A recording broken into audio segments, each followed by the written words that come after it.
آپ کیوں خاموش رہے؟ پوچھو آپ کیوں خاموش رہے؟ جب آپ کے ادارے میں ای سی پی کی بات کر رہی ہوں، ابھی باقی اداروں کی بات نہیں کری، ڈرنے کی ضرورت نہیں ہے. جب آپ کے ادارے یعنی الیکشن کمیشن آف پاکستان کو یرغمال بنا کر ایک نااہل اور تاریخ کے سب سے بڑے نالائق شخص کو سلیکٹ کر کے، کیا کر کے، عوام کے ووٹوں پر ڈاکہ ڈال کر، جب وہ ایک تاریخ کے سب سے زیادہ نالائق اور نااہل شخص کو 22 کروڑ عوام کی قسمت کا مالک بنا دیا گیا، تو آپ کیوں نہیں بولے؟ ای سی پی مجھے بتائیں، آپ کیوں نہیں بولے؟ بولو. آج آپ کے ادارے کی ناکامی اور خاموشی کی سزا میرے 22 کروڑ عوام بھگت رہے ہیں. بولو، بھگت رہے ہو نا؟ آج جب پیٹرول بم، جس کو اردو میں پیٹرول بم کہتے ہیں، وہ آج جب عوام کے سروں پر گرتا ہے تو ای سی پی والوں سن لو، یہ عوام تمہیں بھی اس میں شریک جرم ٹھہراتی ہے. ٹھہراتے ہو؟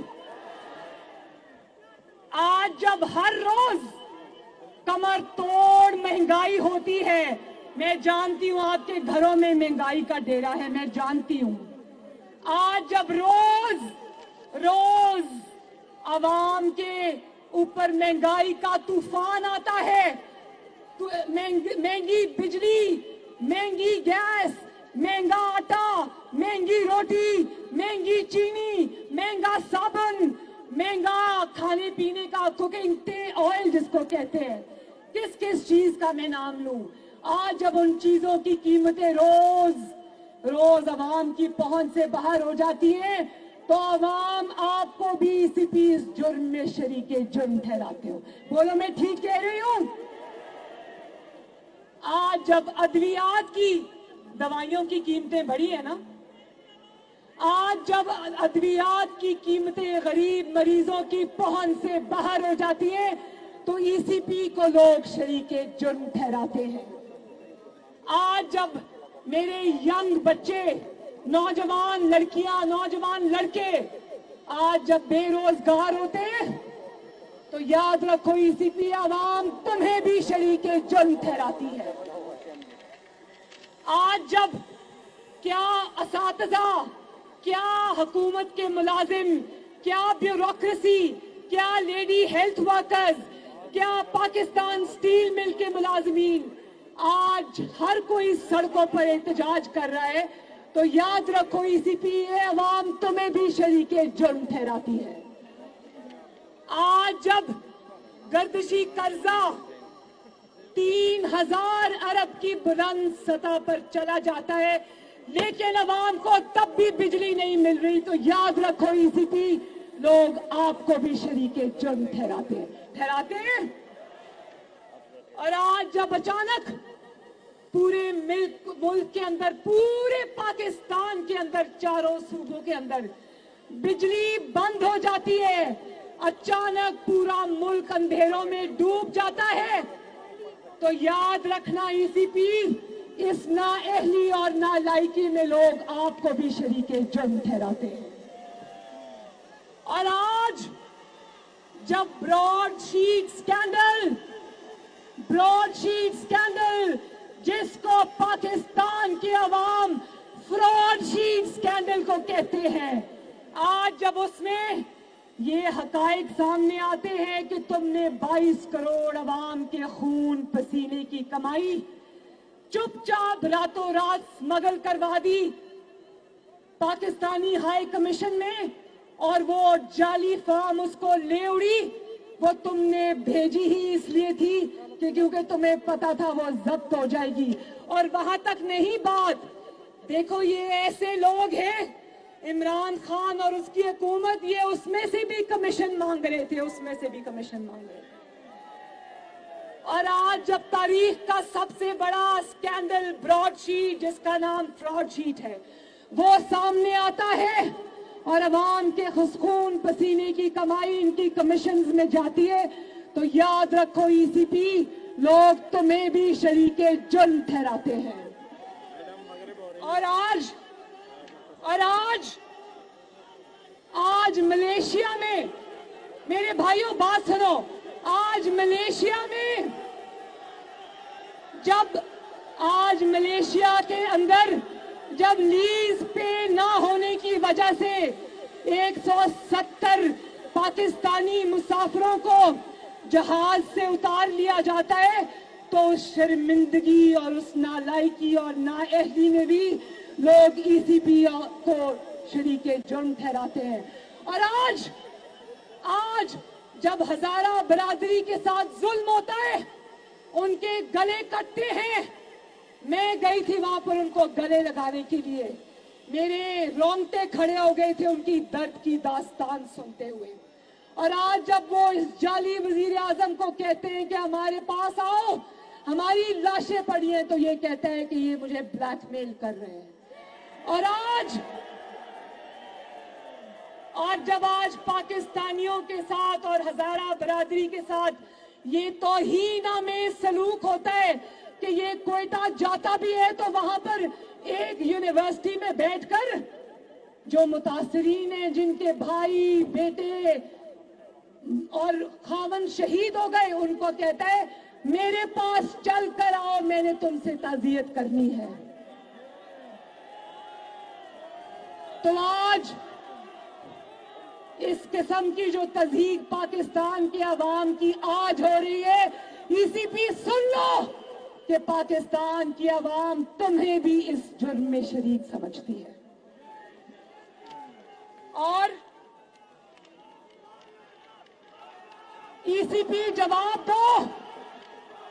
ای سی پی جواب دو. بولو ای سی پی جواب دو کہ پاکستان کے ساتھ یہ تاریخ کا سب سے بڑا ظلم جو سلیکٹڈ اور سلیکٹرز نے کیا تھا. آپ بتاؤ کہ آپ اتنے بڑے جرم میں حصے دار کیوں بنے؟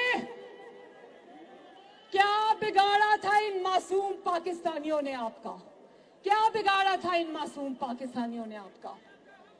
اور یاد رکھنا اداروں پر وہ شخص حملہ کرتا ہے جو اداروں کو یرغمال بنا کر زبردستی ان سے ناانصافی پر مبنی فیصلے لیتا ہے.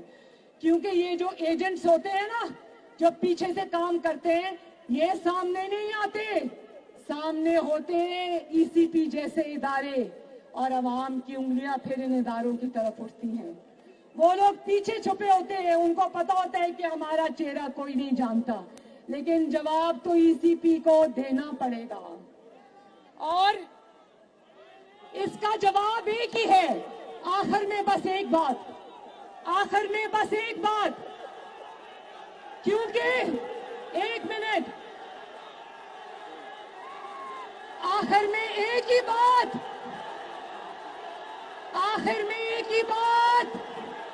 کیونکہ عمران خان نے اپنے جرم کا اعتراف کر لیا ہے تو جب جرم کا اعتراف کوئی کر لیتا ہے تو اس کے بعد فیصلہ نہیں ہوتا اس کے بعد صرف سزا ہوتی ہے. تو پاکستان زندہ باد, پی ڈی ایم زندہ باد, پاکستان پائندہ باد. اللہ حافظ.